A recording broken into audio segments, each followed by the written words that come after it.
नमस्कार। आपके अपने YouTube चैनल गाइड होम पर आपका स्वागत है। आज हम आपके लिए लेकर आए हैं कक्षा 10 की हिंदी पाठ्य पुस्तक क्षितिज के पाठ 3 देव के कवित्त एवं सवैये। सर्वप्रथम हम शब्दार्थों को देख लेते हैं।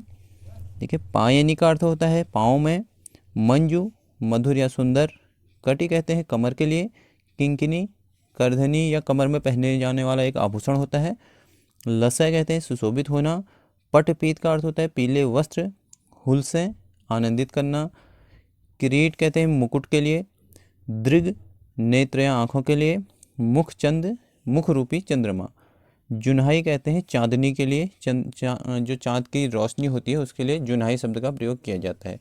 तो अब देखिए हम प्रसंग देख लेते हैं। जो प्रस्तुत सवैया है यह रीतिकाल के श्रेष्ठ कवि देव द्वारा रचित है। इसमें कवि ने बाल श्री कृष्ण के रूप सौंदर्य वेशभूषा आदि का चित्रण किया हुआ है और अपनी भक्ति भावना को व्यक्त की है।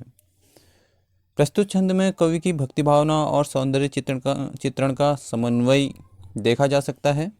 वार्त देख लेते हैं हम। देखिए, पायनी नुपुर मंजू बजे कटि किंकिनी कै धुनि की मधुराई। कवि कहते हैं कि जो भगवान श्री कृष्ण हैं उनके पाँव में नुपुर की जो ध्वनि है वो मधुर मधुर ध्वनि हो रही है, और कटि अर्थात कमर में शोभित जो किंकिणियाँ हैं, जो करधनी है, उसके छोटे छोटे घुंघरुओं की ध्वनि अत्यंत आकर्षक और मधुर है। सांवरे अंग लसय पटपीत, और उनका सांवरा अंग है जिस पर पीले रंग के वस्त्र बहुत सुंदर लग रहे हैं।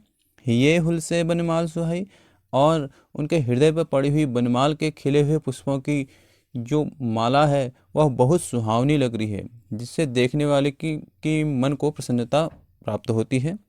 माथे किरीट बड़े दृग चंचल मंद हंसी मुख चंद जुनाही, और उनके माथे पर मस्तक पर मोर मुकुट पहना हुआ है, मुकुट धारण किया हुआ है, और बड़े दृग चंचल उनके जो नेत्र हैं, बड़े बड़े नेत्र बड़े सुंदर और चंचल हैं। मंद हंसी मुख चंद जुनाही, और उनके मुख पर छाई हुई मधुर मुस्कान इस प्रकार से शोभा देती है जैसे चांद ने अपनी चांदनी की शीतलता चारों ओर फैला दी हो। अंतिम पंक्ति है, जय जग मंदिर दीपक सुंदर श्री ब्रज देव दूल्ह देव सहाय। कहते हैं इस प्रकार से जो श्री कृष्ण है वह इस संसार रूपी मंदिर में, इस जगत रूपी मंदिर में एक दीपक की तरह, दीपक के जैसे हैं, जो इसकी सुंदरता को बढ़ा रहे हैं। जो श्री ब्रज दूल्ह देव सहाय, जो कि क्या है, इस ब्रज के सर्वश्रेष्ठ नायक हैं। कवि देव कहते हैं कि ऐसे भगवान श्री कृष्ण देव के सहाई हों, सबके सहाई हों। अब यहाँ पर देखिए, कटि किंकिनी कै धुनि, इसमें अनुप्रास अलंकार है, कौ वर्ण की आवर्ती हो रही है, और मुख चंद रूपक अलंकार है। जय जग मंदिर, जय जग में अनुप्रास, और जग मंदिर दीपक, इसमें जो है रूपक अलंकार है। रस श्रृंगार रस है, छंद सवैया छंद है। अब कवित्त देख लेते हैं। पहला कवित्त है, देखिए इसके शब्दार्थ देखते हैं। डार टहनी, द्रुम कहा जाता है पेड़ को, पलना कहा जाता है झूला, पल्लव कोम्पल या पत्ते जो होते हैं, सुमन झिंगुला कहते हैं फूलों का झबला ढीला ढाला वस्त्र, केकी मोर को कहा जाता है, कीर तोते को कहा जाता है, बतरावें बातें करने के लिए, हुलसावें मीठी बातें करना, बातों की मिठास जिसे कहा जाता है, कर हाथ, तारी ताली बजाना, और पराग कहते हैं सुगंधित, जो उसमें जो फूल में पराग होता है, सुगंध होती है, उसे पराग कहा जाता है। कंजकली कहते हैं कमल की सुंदर कली के लिए, और मदन यहाँ पे कामदेव को कहा जाता है, महीप राजा को, और चटकारे कहते हैं चुटकी बजाना। अब इसका प्रसंग देखते हैं। देखिए, प्रस्तुत पद जो है कवि देव द्वारा रचित है। इसमें कवि ने बसंत के आगमन का अत्यंत आकर्षण चित्रण किया हुआ है। जिस प्रकार से किसी राजा के नन्हे पुत्र को जगाने के लिए सभी प्रकार के सुंदर उपकरण प्रस्तुत होते हैं, उसी प्रकार बसंत को जगाने के लिए प्रकृति के विभिन्न अंगों को कवि ने यहाँ पर जो है एक नया रूप देकर इस छंद में संजोया हुआ है। पहली पंक्ति देखिए, डार द्रुम पलना बिछौना नव पल्लव के। तो यहाँ पे प्रकृति रूपी जो नटी है उसने वृक्षों की डालियों का झूला बनाया हुआ है, और उस पर नए नए जो कोंपले हैं उनका बिछौना बिछाया हुआ है। सुमन झिंगुला सोहे, और जो वह नटी है उसने सुंदर फूलों के वस्त्र धारण किया है, जो अत्यंत सुंदर लग रहा है उसके शरीर पर, उसके शरीर की शोभा को बढ़ा रहा है। तन छवि भारी दे, उसके पवन झुलावे, कवि कह रहे हैं कि जो पवन है, जो वायु है, उस टहनी के झूले में उसे झुला रही है।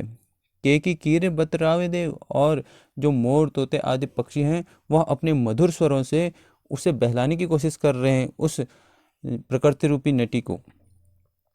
कोकिल हलावे हुलसावे कर ताली दे, और जो कोयल है अपने हाथों से ताली बजा बजा कर उसे प्रसन्न करने या बहलाने का प्रयास कर रही है। पूरित पराग सो उतारो कर राइनोन, कंजकली नायिका लतान सिर सारी दे, और उसी समय जो है कमल की जो सुंदर कली रूपी नायिका है उसने सुगंधित केसर आदि लेकर उस पर न्यौछावर कर दिया है। जैसे कोई माता राई और नमक ले अपने पुत्र पर न्यौछावर करती है ताकि उसके बच्चे को किसी की नज़र न लगे, इसी प्रकार जो है मदन महीप जू को बालक बसंतता ही, जो मदन महीप अर्थात जो राजा कामदेव के पुत्र बसंत हैं, इनको जो गुलाब है प्रातः ही जगावत गुलाब चटकारी दे, जो गुलाब का फूल है वो चिटक कर चुटकी बजाकर जगाने का प्रयास कर रहा है। तो यहाँ पर देखिए अनुप्रास अलंकार है, रस श्रृंगार रस है, और भाषा ब्रज भाषा का यहाँ पे प्रयोग किया गया है। देखिए दूसरा और आखिरी कवित्व है। सर्वप्रथम इसके शब्दार्थ देखते हैं। फटिक शिलानी, स्फटिक शिलाओं से, सुधा अमृत या शीतल स्वच्छ सुंदर के लिए भी सुधा शब्द का प्रयोग किया जाता है। उदधि समुद्र को कहा जाता है। दही दधि दही को कहा जाता है। और उमगे का अर्थ होता है उमड़ना। अमंद जो कभी कम न हो, अमंद जो कभी कम न हो। भीति दीवार को कहा जाता है। फेन झाग को कहा जाता है। फरसबंद का अर्थ होता है फर्श पर। तरुणी कहते हैं युवतियाँ। ठाड़ी खड़ी होना। मल्लिका बेला की जाति का एक सफ़ेद रंग का फूल होता है जिसे मल्लिका कहा जाता है। मकरंद फूलों के रस को। और आरसी दर्पण के लिए कहा जाता है, शीशे के लिए। अंबर आकाश को। और चंद चंद्रमा को कहा जाता है। अब हम इसका प्रसंग देख लेते हैं।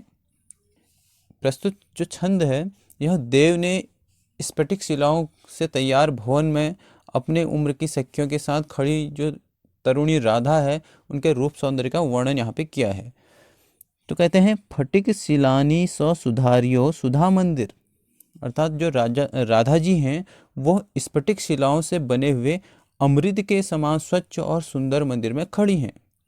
उदधि दधि को सो अधिकाई उमगे अमंद, और यह भवन जो है वह दधि के सागर से भी सफ़ेद और स्वच्छ है, मतलब दही के सागर से भी बिल्कुल कम नहीं लग रहा है, इतना सुंदर है यह भवन।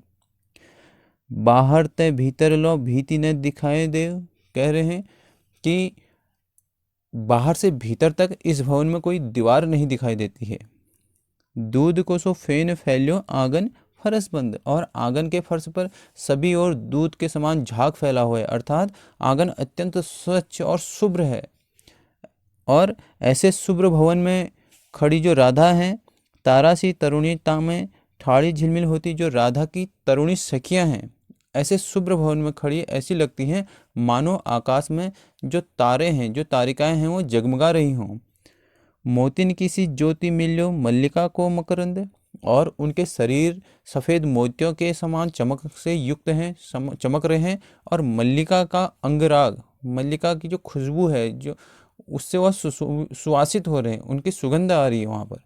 अथवा हम यह कह सकते हैं कि उनका जो यौवन है वह मल्लिका के मकरंद के समान मधुर, सरस और मादक है। आरसी से अंबर में आभासी उजारी लगे, और भवन के फर्श में जो राधा की सखियों का प्रतिबिंब पड़ रहा है ऐसा सुंदर लग रहा है मानो दर्पण में आकाश का प्रतिबिंब पड़ रहा है, और जो चांदनी की चमक को और अधिक मोहित बना रहा हो। मतलब आकाश का प्रतिबिंब उस दर्पण में पड़ रहा है, और उस दर्पण में पड़ करके जो चांदनी की चमक है उसे और अधिक मोहक और सुंदर बना रहा है। इसी के साथ जो प्यारी राधिका को प्रतिबिंब सो लागत चंद, और जो राधा है, राधा का जो प्रतिबिंब उस फर्श पर पड़ रहा है तो ऐसा लग रहा है मानो दर्पण में आकाश से चंद्रमा उतर आया हो। आशय यही है कि चंद्रमा राधा के प्रतिबिंब जैसा सुंदर लग रहा है। यहाँ पे देखिए जो रस है वो श्रृंगार रस है, और उपमा अलंकार है। प्यारी राधिका को प्रतिबिंब सो लागत चंद में व्यतिरेक अलंकार है, और अनुप्रास अलंकार भी है। रस श्रृंगार रस और भाषा ब्रज भाषा। इसी के साथ हम आज की अपनी यह वीडियो यहीं पर समाप्त करते हैं, और आपको यह वीडियो कैसा लगा कमेंट कर हमें ज़रूर बताएं। मिलते हैं एक नई वीडियो के साथ। तब तक के लिए नमस्कार, धन्यवाद।